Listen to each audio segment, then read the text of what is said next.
Hi friends, నేను మీ సీతామహాలక్ష్మి. ఈనాటి కథలకి స్వాగతం. ఈరోజు మనం పగబట్టిన గడియారం అనే చందమామ కథని చెప్పుకుందాం. గోపి బడి దొంగ. అతని చెల్లెలు సుశీలకు చదువుకోవటం అంటే ఆసక్తి. గోపి ఎంతసేపు బడి ఎగ్గొట్టేందుకు యత్నించేవాడు. ఒక్క పూట బడి మానడం అంటే సుశీలకు మనసు కష్టంగా తోచేది. వాళ్ళ ఇంటి నడవలో గోడకు ఒక పెద్ద గడియారం ఉంది. అది పావుగంటలు కూడా కొడుతుంది. ఒక రోజున గోపి చెల్లెలిని ఆ నడవలోకి తీసుకుపోయి, "చెల్లాయ్, ఆ గడియారం వంక చూడు" అన్నాడు. సుశీల చూచి, 9 గంటల 40 నిమిషాలయింది. లే, బట్టలు వేసుకో, బడికి పోదాం అని వేగిర పెట్టింది. అందుకు గోపి, "ఇది ఒక దెయ్యమే చెల్లి, కొంప మునిగినట్టు మనల్ని బడికి పొమ్మని తొందర పెడుతుంది. మనల్నే కాదు, బడి పిల్లలను, ఉద్యోగులను అందరినీ ఇది ఇలానే హడావిడి పెడుతుంది. దీన్ని ఏం చేసినా పాపం లేదు" అన్నాడు పిడికిలి బిగబడుతూ. "అదేమిటన్నయ్యా, అలా కోపగిస్తావే? నిన్ను ఆడుకోనివ్వలేదని గడియారాన్ని నిందిస్తావు గాని, దీని ముఖం చూస్తే ఎంత మంచిది. గడియారం ముఖం చూసుకు వెళితే బడికి వేళకు పోగలం. వేళకు వెళితే మేస్టారు కొట్టరు" అన్నది. సుశీల ఇలా అంటూ ఉండగానే 9:15 గంటలు కొట్టింది. గంటలు కొట్టగానే వాళ్ళమ్మ కేకేసింది, "బడికి వేళయింది, లేవరేమర్రా" అంటూ. గోపి ఉగ్రుడై పళ్ళు బిగబట్టి, "చూడు, పెద్ద గొంతు పెట్టుకుని ఆ ధ్వని దెయ్యం, బ్రహ్మరాక్షసి, భూతం" అంటూ ఉరమసాగాడు. ఏమైతేనేం, తప్పదు. గబగబా దుస్తులు వేసుకుని బడికి బయలుదేరాడు. వాని వెంబడే గంతులేస్తూ సుశీల కూడా వెళ్ళింది. బడికి వెళుతున్నాడన్న మాటే గాని గోపి దృష్టి అంతా తనకు అపకారం చేసిన ఆ గడియారం మీదే ఉంది. "చెల్లి, మన గోడ నుండే గడియారాన్ని మంచిదనుకుని పొగుడుతున్నావు. చిన్నదానివి, నీకు తెలియకుండా ఉంది. అదొక దెయ్యం, పాడు దెయ్యం. దాని నోరు ఒక్క నిమిషం ఊరుకోదు కదా. అస్తమానం అలా వాగుతూనే ఉంటుందే. అది బడి పిల్లల్ని కంగారు పెడుతుంది. ఉద్యోగుల్ని మెతుకులు నోట్లో వేసుకోనివ్వదు. రైలుకు వెళ్లేవాళ్లను పరుగులెత్తిస్తుంది. పాపాత్మురాలు" అని చెప్పి మళ్ళీ పళ్ళు బిగించాడు. సరే, ఎలాగో బడికి చేరుకున్నాడు గోపి. సాయంకాలమైంది. ఆటల కోసం పరిగెత్తాడు. 6 గంటలకల్లా ఆటలు మొదలెట్టారు. ప్రపంచం మరిచి పిల్లలందరూ క్రీడాసక్తులై ఉన్నారు. వాళ్ళు మంచి రద్దీలో ఉండగా గడియారపు గంటలు వినిపించినాయి. గంటలతో పాటు "గోపీ, తిండికి రా నాయనా" అనే పిలుపు కూడా వినిపించింది. ఒక గొప్ప కార్యం భగ్నమైనట్టు బాధపడ్డాడు గోపి. వాడికి నెత్తురు ఉడికెత్తిపోయింది. ఆవేశం వచ్చేసింది. చేతికి దొరికిన ఒక రాయి తీసుకుని పళ్ళు పటపటా కొరుకుతూ గబగబా నడవలోకి వెళ్ళాడు. సత్తువ కొద్దీ గడియారానికి గురిచూసి కొట్టాడు. గలగలమంటూ అద్దం పెంకులు కింద రాలినాయి.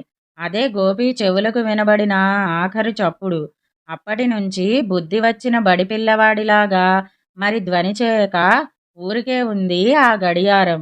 ఒక వీరగర్వంతో గోపి, "చెల్లి, మన మీద పగబట్టిన శత్రువును సంహారం చేసేశా. ఇక దీని భయం మనకు లేదు. మనం హాయిగా పోయి ఆడుకోవచ్చు" అంటూ సంతోషించాడు. సుశీల మట్టుకు బితుక్కుమంటూ లోపలికి పారిపోయింది. ఇదండి పగబట్టిన గడియారం అనే చందమామ కథ. ఇప్పుడు మరో కథని కూడా మనం చెప్పుకుందాం. నాది గడ్డం అనే కథని చెప్పుకుందాం.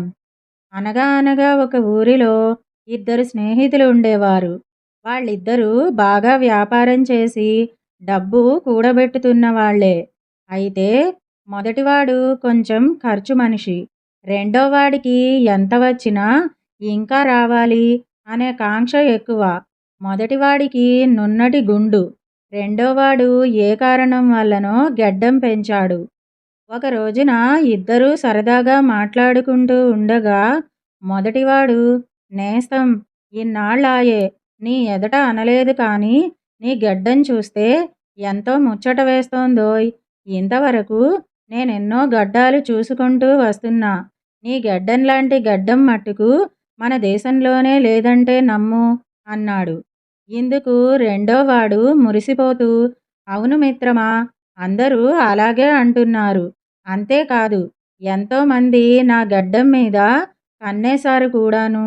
అవకాశం దొరికితే వాళ్ళు కొనేద్దామని అదను చూస్తూ ఉన్నారు అని చెబుతూ తన గడ్డంలోకి కుడి చేతి 5 వేళ్ళు పోనిచ్చి ఉత్సాహంతో నిమరజొచ్చాడు.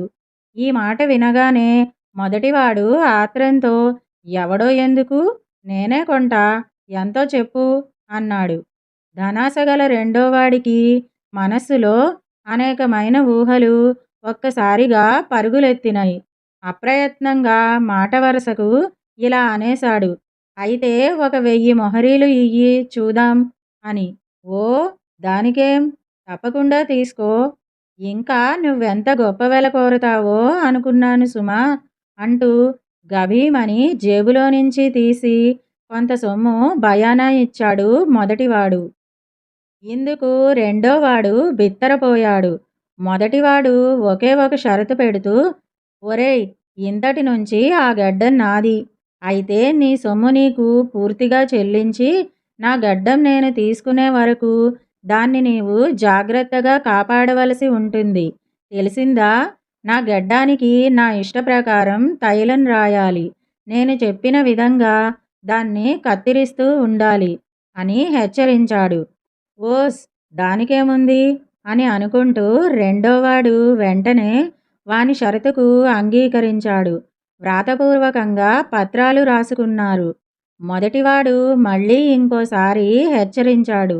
ఒరేయ్, ఇటుపైన ఎవరైనా ఆ గడ్డాన్ని చూచి బాగా ఉన్నది అని మెచ్చుకున్నట్టయితే వారితో నువ్వు, అయ్యా, ఈ గడ్డం నాది కాదండి, ఫలానా వారిది, ఆయన దీన్ని వెల ఇచ్చి కొనేసుకున్నాడు, ఆయన కోసమే నేను దీన్ని పోషించుకు వస్తున్నాను అని ఈ విధంగా చెప్పాలి. తెలిసిందా అని. సరేనన్నాడు రెండోవాడు. మరునాటి నుంచి వేళాపాళా లేకుండా మొదటివాడు రెండోవాడి దగ్గరకు వస్తూ ఉండేవాడు. ఏం నేస్తం ఇట్లా వచ్చావు అని పలకరిస్తే, మరేం లేదు, నా గడ్డం ఎలా ఉందో చూచుకుపోదామని వచ్చా అనేవాడు. ఒక్కొక్కనాడు ఉరుములురుముతూ వచ్చి, ఇదేమిటయ్యా, నా గడ్డమంతా నాశనం చేస్తున్నావే, నిగనిగలాడుతూ మెరిసిపోవలసిన నా గడ్డానికి చౌకబారు కొబ్బరి నూనె పట్టిస్తే ఎలా అనుకున్నావు? అయినా తీరు తెన్ను లేకుండా ఏమిటి దువ్వుకోవటం, బొత్తిగా నాగరికత అనేది లేకుండా అంటూ కసిరి కేకలు వేసేవాడు. ఇలా హుకుం చలాయించేసరికి రెండోవాడికి ప్రాణం విసిగిపోయింది. స్నేహితుని పోరు పడలేకపోయాడు. ఇద్దరికీ బెడిసింది.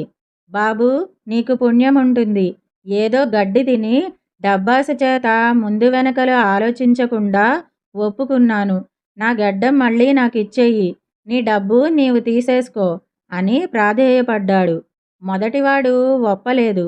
రెండోవాడు, పోనీ నీవిచ్చిన దానికి రెట్టింపు తీసుకో అన్నాడు. మొదటివాడు మాట్లాడలేదు.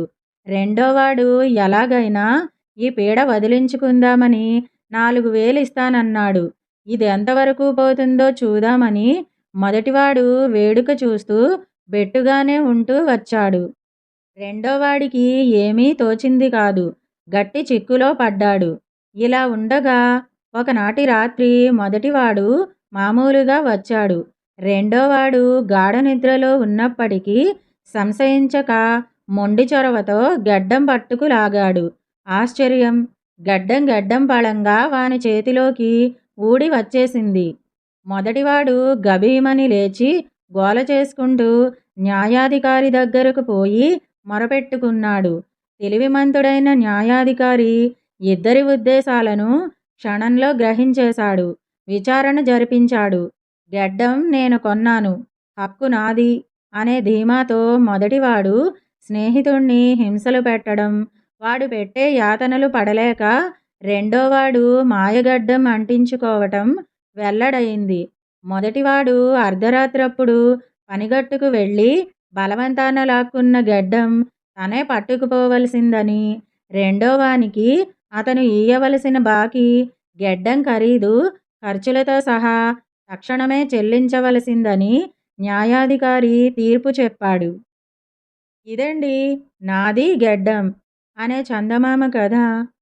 ఈ 2 కథలు గనక మీకు నచ్చినట్టయితే లైక్, షేర్, కామెంట్ చేయండి. మరిన్ని మంచి కథల కోసం మా ఛానల్‌ను సబ్స్క్రైబ్ చేసుకోండి. మళ్ళీ మరొక మంచి కథతో కలుసుకుందాం.